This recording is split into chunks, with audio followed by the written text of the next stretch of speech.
Je n'ai jamais eu une très bonne relation avec mon père. Alors, quand j'ai appris que je devais aller vivre chez lui, je redoutais vraiment cette idée. Pour ne rien arranger, ma sœur, appelons-la Jeanne, m'a donné un petit avertissement concernant la chambre dans laquelle j'allais dormir.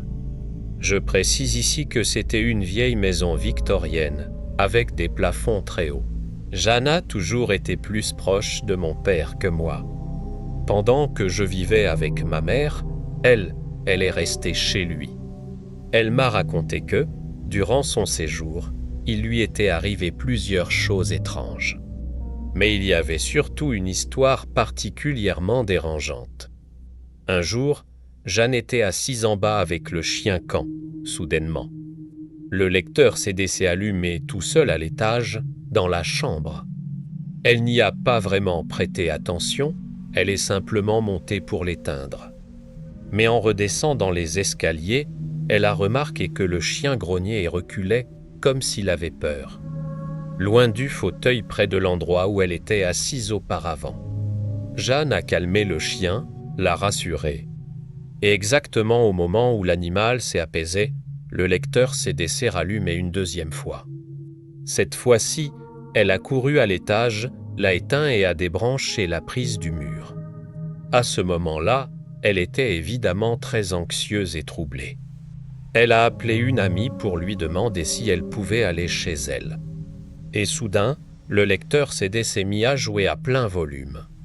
Jeanne a alors fui la maison avec le chien et elle est restée quelque temps chez son amie après cet incident. Avec tout ça en tête, il est évident que je n'étais pas vraiment enthousiaste à l'idée de mon nouveau logement.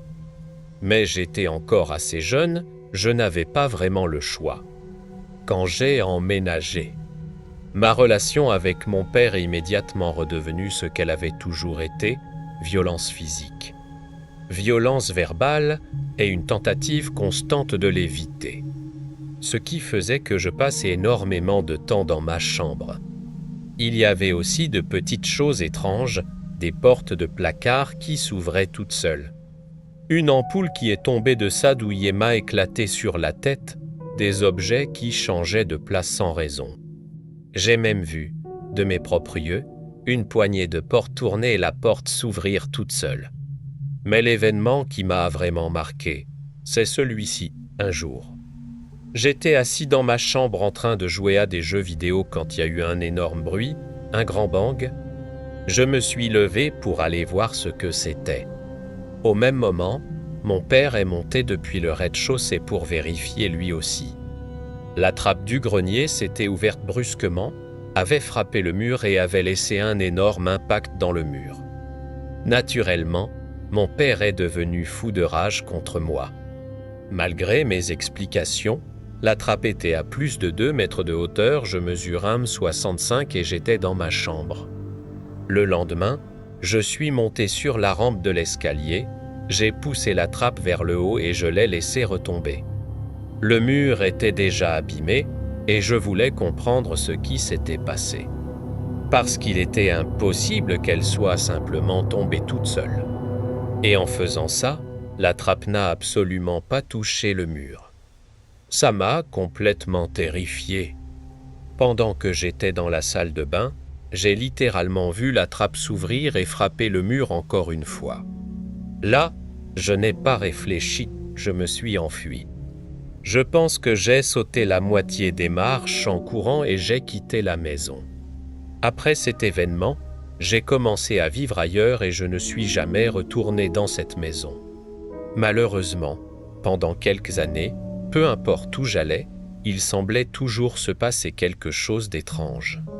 Mais avec le temps, tout s'est calmé et depuis quelques années maintenant, il n'y a plus rien de paranormal. C'était une nuit d'été, j'étais chez ma voisine. C'est une femme gitane assez âgée que tout le monde dans la rue apprécie beaucoup.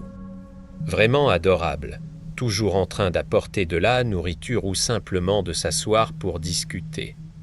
Nous étions 15 dans sa cuisine, tranquillement installés, à boire du thé et à échanger des histoires. Une de ces soirées lentes où il ne se passe absolument rien. jusqu'à ce que nous entendions de la musique. Pas une musique venant d'un téléphone ou d'une radio. Non, ça sonnait comme du vrai, du vivant, des tambours, un violon, des gens qui chantaient. C'était lointain, mais suffisamment proche pour me donner des frissons le long des bras. Ma voisine s'est tue pendant 1 seconde, a regardé vers la porte et a dit « Ne sortez pas », j'ai cru qu'elle exagérait, j'avais tort. Nous avons regardé vers l'arrière-cour. Derrière sa maison, il y a un terrain vague, complètement vide d'habitude. À la lumière de la lune, une brume basse flottait, comme un brouillard. Et dans cette brume, il y avait des silhouettes en mouvement. Au début, j'ai pensé que c'étaient des enfants en train de faire une farce. Puis j'ai compris que quelque chose n'allait pas, ils étaient semi-transparents, comme de la fumée ayant pris forme humaine. Certains semblaient manquer de membres, d'autres flottaient légèrement au-dessus du sol. L'un d'eux paraissait même sans tête, mais se balançait quand même au rythme de la musique. Au centre, il y avait 2 silhouettes plus nettes, un homme en costume et une femme en robe blanche, debout comme un couple. Les autres tournaient autour d'eux, en cadence avec la musique. Ils n'avaient pas l'air agressifs, ils étaient justes. Là, toute la scène était à la fois profondément dérangeante et étrangement paisible. Ma voisine a murmuré « C'est encore leur mariage ». Elle nous a dit de rester à l'intérieur, qu'il n'entrerait pas dans la maison tant qu'elle aurait du monde chez elle. Je me souviens avoir pensé « Bon, quoi que ça veuille dire ». Elle avait déjà vu des choses étranges, après tout. Le fait qu'elle en parle comme de quelque chose de normal, c'était ça le plus troublant. 2 des personnes avec nous n'y ont pas cru. L'un a ri en disant que c'était sûrement quelqu'un qui s'amusait avec des haut-parleurs. L'autre a dit qu'il voulait aller voir de plus près, ma voisine les a suppliés de ne pas le faire. « S'il vous plaît, ne sortez pas », a-t-elle dit, la voix tremblante. Ils ont haussé les épaules. Et sont sortis quand même. Nous avons observé depuis la fenêtre. Ils ont traversé la cour. La musique s'est interrompue une fraction de seconde, puis toutes les silhouettes se sont tournées vers eux et ont dérivé dans leur direction. Le brouillard s'est refermé autour d'eux juste un instant et quand il s'est dissipé, ils avaient disparu. Aucun cri, aucune lutte, rien. Un instant, ils étaient là, l'instant d'après, plus rien. Nous avons couru dehors et aucune empreinte, aucun signe. La police a fait des recherches, mais rien n'a jamais été retrouvé. Des années ont passé, toujours aucune trace. Ma voisine vit encore là et dit que parfois, certaines nuits, elle entend de nouveau les tambours.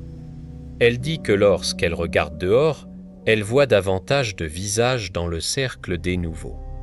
Elle dit qu'elle a vu mes amis parmi eux, souriant comme sur les photos, mais... Vite, je ne sais pas ce qui s'est passé. Des esprits, une hallucination, autre chose. Je n'ai pas de réponse. Tout ce que je sais, c'est qu'après cette nuit-là, j'ai cessé d'être quelqu'un qui pense que les histoires de fantômes ne sont que des histoires. Si jamais vous entendez de la musique lointaine la nuit et qu'un brouillard rase le sol, ne cherchez pas à être malin. Restez à l'intérieur. Je n'avais que 8 ans, et j'ai grandi dans des maisons hantées pendant toute mon enfance. Mais aucune ne m'a marqué, ni traumatisé, comme celle-ci. Ma famille et moi habitions dans une maison assez grande, juste à la périphérie de Temecula, en Californie. Et cette maison dégageait une énergie sombre, presque maléfique. Je redoutais de rentrer chaque jour après l'école primaire. Et je redoutais encore davantage la nuit. C'était toujours à ce moment-là que tout empirait de façon évidente. Nous étions une petite famille nucléaire. Il n'y avait que moi, ma mère, mon petit frère Chander et mon père, militaire dans les marines, qui était presque toujours déployé en Afghanistan ou en Irak. Quoi que ce soit qui habitait cette maison, ça adorait le départ de mon père. L'activité devenait 10 fois plus intense. Et cette présence aimait jouer avec moi et mon petit frère. Lorsque nous avons emménagé, ce n'était pas encore si grave. Des jouets qui s'activaient seuls, des bruits inexplicables dans le grenier. Des choses que l'on pouvait encore ignorer ou rationaliser. Jusqu'à une nuit. Mon petit frère était encore un bébé, il devait avoir 2 ou 3 ans. Toujours dans son lit à barreaux. Ma mère dort, mais lorsqu'elle s'est réveillée en pleine nuit à cause de bruits étranges venant du babyphone, elle les a décrits comme un grésillement très fort. Et puis, une voix d'homme, grave, sans corps, a commencé à parler à travers le babyphone. Ma mère a sauté hors du lit et a couru vers la chambre de mon frère. Elle a ouvert la porte brusquement et a vu une forme sombre, semblable à une ombre, flotter devant le lit de bébé, le fixant. À peine entrée, l'ombre a reculé à une vitesse fulgurante. S'est engouffrée dans le placard ouvert, a claqué la porte, faisant tomber un cintre au sol, juste devant. Je ne peux pas imaginer la terreur que ma mère a ressentie à ce moment. Là, mais je sais qu'elle a immédiatement déplacé le lit de Chander dans sa propre chambre. Cela s'est produit juste après le départ de mon père pour l'Afghanistan, donc l'activité n'a fait qu'empirer. Et elle ne concernait pas uniquement mon petit frère. Mais cette énergie semblait avoir une fascination particulière pour lui. Peu après, nous avons adopté un labrador jaune de 3 mois, que nous avons appelé Berkeley. Ma mère savait que nous ne nous sentions pas en sécurité, elle non plus, et elle espérait qu'avoir un petit protecteur nous rassurerait. Berkeley était un chien extrêmement doux, toujours gentil avec les enfants et les animaux, même lorsque mon petit frère tirait sur sa queue. Alors, quand je repense à la période où nous l'avons ramené à la maison, et que je le revois montrer les dents, grogner, aboyer vers un coin vide de la salle de jeu, chose que je ne l'ai jamais vu faire de toute sa vie. Encore moins en tant que chiot. Mon moi de 8 ans savait qu'il y avait quelque chose de profondément sombre dans cette maison, quelque chose que Berkeley pouvait voir. Et mon petit frère aussi. Puis est arrivé Thanksgiving. Nous avions invité toute la famille élargie et mangions autour de la grande table de la salle à manger. Nous discutions tout, sans méfiance. Jusqu'à ce que mon petit frère surgisse de la salle de jeu, pâle, en pleurs. Ma mère l'a pris dans ses bras et l'a installé sur ses genoux. Elle et le reste de la famille ont essayé de comprendre ce qui n'allait pas, mais il parlait à peine. Il ne faisait que pointer du doigt, son petit doigt tremblant glissant lentement à travers la pièce, comme si quelqu'un marchait dans la salle à manger. Le reste de la famille a ri, essayant de le rassurer. Mais moi, je savais. Et je suis presque certaine que ma mère le savait aussi. Il voyait quelque chose que nous ne pouvions pas voir. Peu après Thanksgiving, un autre incident s'est produit. J'étais à l'étage lorsqu'il a poussé un cri déchirant, puis a couru hors de la salle de jeu pour se réfugier dans les bras de ma mère, assis sur le canapé. Je suis descendu immédiatement. Nous ne l'avions jamais vu aussi terrifié. Ma mère a tenté de le calmer et de lui demander ce qui s'était passé. Il a simplement dit que l'homme l'avait attrapé par les bras et avait essayé de l'entraîner avec lui dans le coffre à jouets. Ma mère et moi étions terrifiés. Après tout ce que nous avions vu et entendu, nous le croyions totalement. Chander a refusé de s'approcher à nouveau du coffre à jouets, alors nous avons tout vidé et posé les jouets par terre. Quelques minutes plus tard, j'étais assise dans la salle à manger, sur l'ordinateur familial, essayant de me distraire.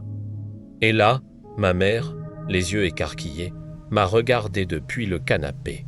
« Lexi, Lexi », murmura-t-elle, la peur dans la voix. Je lève la tête et vois la guirlande en papier de Noël que j'avais fabriquée à l'école, accrochée près de la télévision, se soulever par le bas. Ce n'était pas un courant d'air. Quelque chose la tenait. Elle se tordait de manière étrange, comme si quelque chose la manipulait.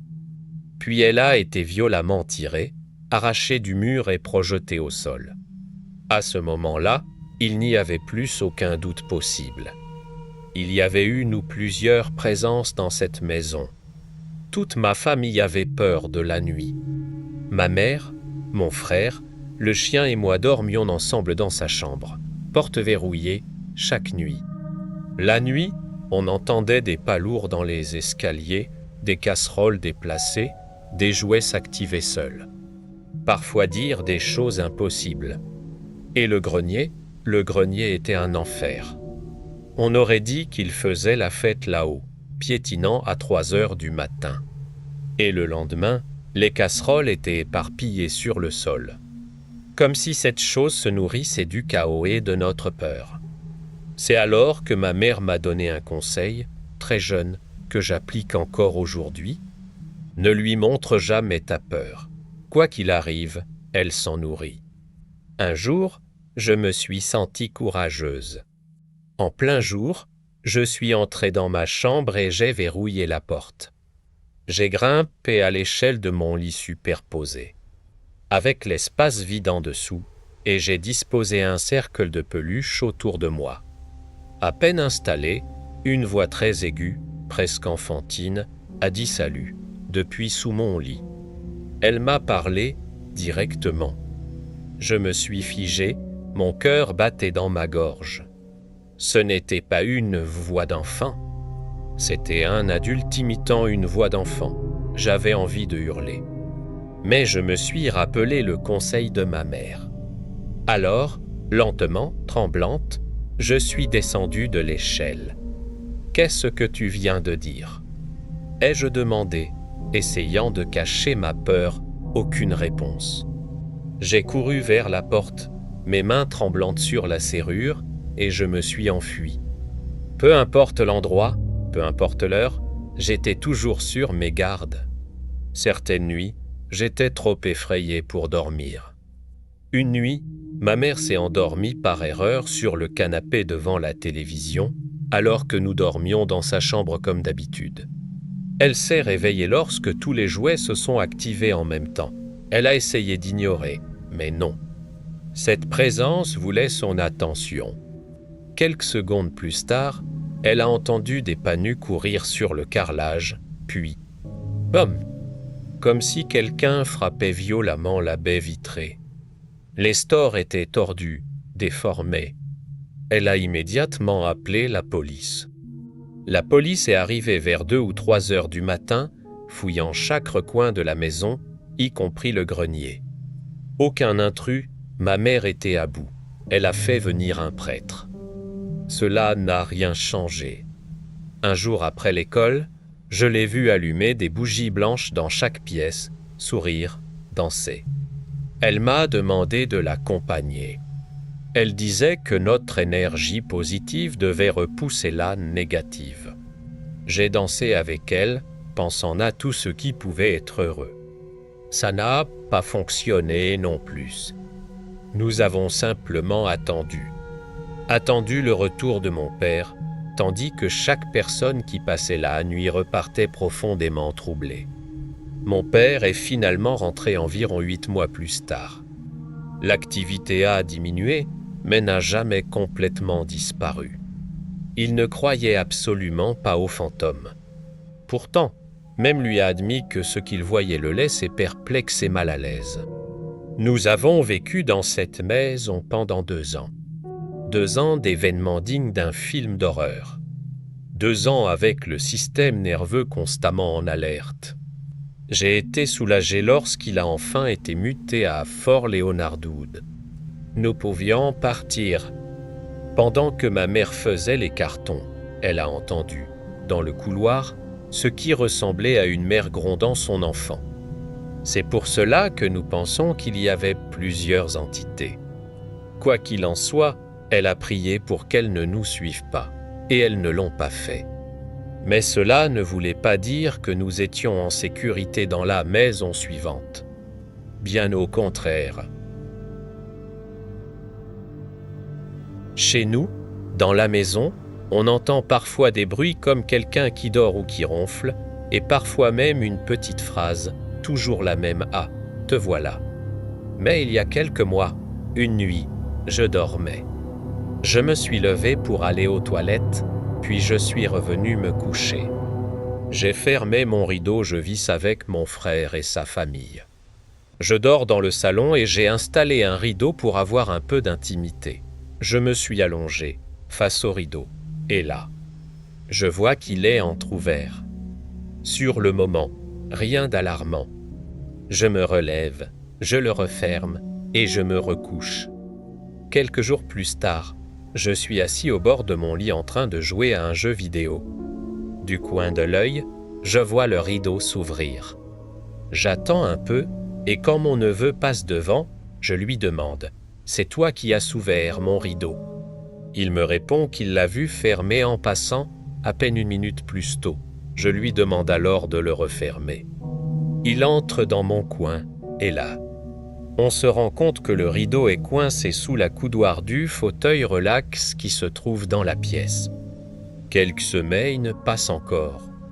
Un jour, je suis de nouveau assis sur le bord du lit à travers le rideau. Je vois quelqu'un marcher. Je pense que c'est la copine de mon neveu, venue me demander de jouer. Quand cette personne arrive presque à l'entrée de mon espace, elle tend la main. Et soudain, le rideau bouge violemment, comme s'il avait été frappé par un gros coup de vent. Pourtant, chez nous, les portes et les fenêtres sont toujours fermées. La silhouette disparaît aussitôt, avalée par les ombres du rideau. Après ça, j'ai commencé à faire des cauchemars. Un matin, je me réveille après un mauvais rêve et je sens quelqu'un allongé derrière moi, comme un petit enfant, avec les bras autour de moi. Je saute du lit immédiatement, paniqué, parce qu'il n'y a pas d'enfant ici. Quelques nuits plus tard, je me réveille encore, mais je garde les yeux fermés. Je sens quelque chose tapoter mon genou. Je me dis « Ah mince, Luck est monté sur le lit. » Lucky, c'est un petit chihuahua très vieux, mais le tapotement descend. Sous mon genou, pas sous mon caleçon. Et là, je réalise que ce ne sont pas les petites pattes fines de Lucky, ce sont des ongles pointus. Et ça fait mal, je me lève d'un coup. Je sens des griffures sur ma jambe. Pourtant, la pièce est vide. Environ un mois plus tard, une canalisation a cassé et on n'avait plus de douche. Mon neveu et sa copine se lavaient dehors, ils appellent ça aller à la rivière. Je ne sais même pas pourquoi. Le lendemain matin, mon neveu vient me voir et me dit « Danny, hier soir, quand on était à la rivière, j'ai vu une petite ombre noire courir devant nous jusque dans le jardin. » Je lui dis que ce n'est sûrement rien, que c'était dehors. Le lendemain matin encore, vers 5 heures, ma nièce partait travailler. Je crie « Tu pars ?» Budite, elle me répond « Tu es habillée ? Je peux entrer ?» Puis elle m'explique qu'elle est réveillée depuis 2h30 du matin, quelque chose a allumé sa télévision. Puis a couru de son lit jusqu'à derrière la bibliothèque. Elle a eu tellement peur qu'elle n'a pas réussi à se rendormir. Il y a 2 semaines, ma nièce me propose de jouer aux jeux vidéo. Elle est dans le salon, moi dans mon coin. On lance une partie, du coin de l'œil. Je vois le rideau s'ouvrir, je regarde. Et je vois ma nièce debout là, les lumières sont éteintes chez moi. Je ne vois pas son visage. Je lui demande « Qu'est-ce qu'il y a ?» Elle referme le rideau et marche vers la porte d'entrée. Je crie alors « Qu'est-ce qu'il y a ?» Et dans mon micro, j'entends « Qu'est-ce qu'il y a ?» De quoi tu parles ? Buddy, agacé. Je lui dis « Tu as ouvert mon rideau, tu m'as regardé, puis tu es sorti, tu voulais quoi ?» Et là, elle me répond « Buddy, ce n'était pas moi.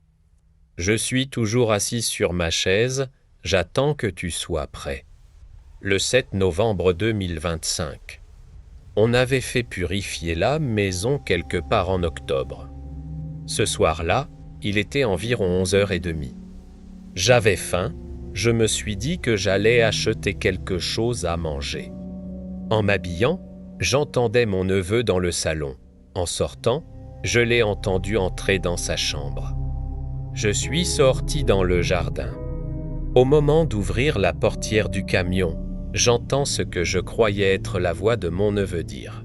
« Eh, tu vas où ?» Je suis monté dans le camion sans répondre. Le lendemain, je racontais ça à ma nièce. Mon neveu écoutait, il a dit qu'il n'était même pas à la maison cette nuit-là. Lui et sa copine ne sont rentrés qu'à 1h du matin. Normalement, on se dirait que tout a commencé parce que je vivais dans les Appalaches.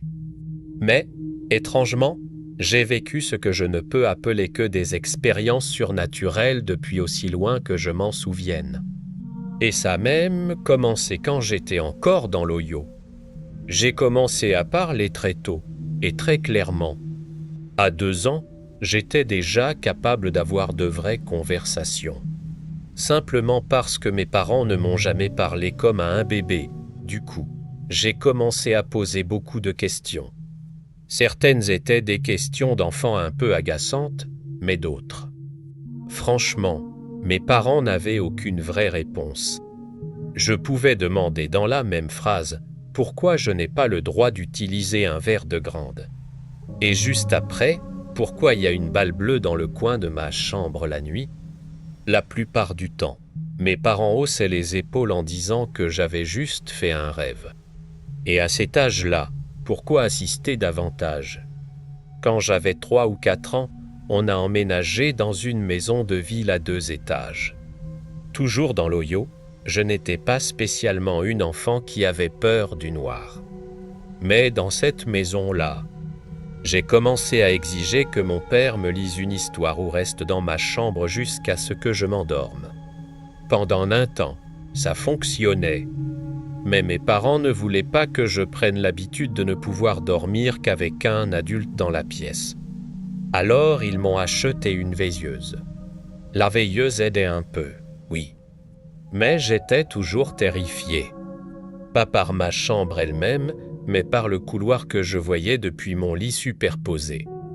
Mon lit était collé au mur du fond, avec une fenêtre juste au niveau de ma tête. En face, il y avait mon placard double avec des portes coulissantes. Le reste de la chambre était occupé par ce petit follet pliant que tous les enfants des années 2000 ont eu, avec mes jouets et mes affaires. Allongé sur le dos, si je tournais la tête à gauche, je voyais un peu l'extérieur par la fenêtre. Si je tournais la tête à droite, je voyais directement le couloir, juste avant la chambre de mes parents. Et c'était ça, la source de ma peur. Je refusais de fermer la porte, parce que je voyais et j'entendais constamment des choses dans le couloir. Porte fermée, c'était pire, j'entendais tout, mais je ne voyais rien, et ça me rendait presque parano. Chaque nuit, après que mes parents se soient couchés, je voyais une femme entière, comme trempée d'eau, faire les 100 pas dans le couloir en pleurant à chaudes larmes. Elle ne parlait jamais, elle ne me regardait même pas. Mais même à cette jéglo, je savais que quelque chose n'allait pas. Qui était-elle? Est-ce que mes parents l'avaient laissée entrer? Elle pleurait si fort. Comment ça se faisait que ça ne les réveillait pas? Ces questions me hantaient toutes les nuits. Et quand j'en parlais à mes parents, la réponse était toujours la même, ce n'était qu'un cauchemar. Dans la chambre de mes parents, il y avait une vieille coiffeuse avec un miroir que ma mère gardait toujours recouvert d'un tissu. J'avais fini par comprendre que plus je m'en approchais, plus j'avais peur. Mais évidemment, c'est là qu'elle cachait les bonbons et les chewing-gums. Un jour, pendant qu'elle dormait, j'ai décidé d'en voler un. Je suis monté dans sa chambre et en regardant la coiffeuse. Je jure que j'ai vu la femme du couloir, assise dans le miroir, en train de me fixer. J'ai hurlé et je me suis mis à pleurer. Ma mère a accouru, a jeté une couverture sur le miroir pour le recouvrir complètement, et m'a expliqué très fermement de ne jamais entrer seule dans sa chambre. Le reste de notre séjour dans cette maison est assez flou dans mes souvenirs. Je me rappelle surtout qu'on allait beaucoup plus souvent chez mes Grants avec ma mère. Elle essayait juste de sortir de cette maison jusqu'au moment où on pourrait déménager. Quand j'avais 6 ans, nous sommes retournés en Xel pour la 2e fois. On habitait dans une maison à 2 portes de chez mes grands-pères. Je voyais encore parfois désorber des apparitions, mais j'y étais presque habitué. Rien de vraiment grave. Jusqu'à ce qu'on déménage dans la maison juste à côté de celle de mes grands-parents. Cette maison datait des années 1930 et ça se voyait, des vitres extrêmement fines. Pas de chauffage central, pas de climatisation. Et les anciens occupants n'étaient pas seulement des accumulateurs compulsifs. Ils avaient laissé derrière eux des rénovations. Très étranges. La maison était construite à flanc de colline. À l'origine, il y avait une terrasse à l'arrière, mais ils avaient monté 4 murs en plâtre autour pour en faire une buanderie. Il n'y avait aucune isolation. Et le sol était tellement fragile qu'il fallait marcher selon un trajet précis pour éviter que le bois ne cède. Ils avaient aussi condamné une fenêtre extérieure, si bien que la fenêtre de ma chambre donnait directement sur cette buanderie bricolée. Il y avait d'autres choses bizarres dans la maison, une cheminée murée. Des cadenas à l'extérieur des portes de chambre, des interrupteurs placés beaucoup trop haut pour qu'un enfant puisse les atteindre. Et le vide sanitaire. Le vide sanitaire, c'était le pire. Pour y accéder, il fallait faire le tour par l'arrière de la maison. Avant qu'on emménage, mon père a forcé le cadenas de la vieille des mortes en bois avec un pied de biche. Il n'y avait que de la terre au sol et une odeur de moisissure. Tu te dis sûrement, normal pour un vide sanitaire, et tu aurais raison. Mais ce qu'on a trouvé à l'intérieur, c'est ce qui a poussé mes parents à appeler la police. Les anciens propriétaires avaient beaucoup trop d'enfants. 6 enfants, 2 parents et un grand-parent dans une maison de 2 chambres remplie jusqu'au plafond. Apparemment, ils avaient trouvé que c'était une bonne idée de transformer ce vide sanitaire en chambre pour leur plus jeune fils. À l'intérieur, il y avait un matelas posé à même le sol, un petit bureau, quelques jouets, des crayons et des dessins terriblement tristes. Je le répète, Virginie occidentale, des hivers en dessous de 0, un sol en terre en pente, pas d'électricité. Et un garçon de 6 ans qui vivait là, probablement enfermé. Dès que mes parents ont compris ce qu'ils voyaient, ils m'ont envoyé jouer chez mes grands-parents pendant que la police venait constater les faits. Quand la maison est enfin devenue habitable, on a emménagé. L'agencement était étrange. En entrant, à gauche, il y avait la chambre de mes parents, avec un placard transformé à un moment donné en la plus petite salle de bain imaginable.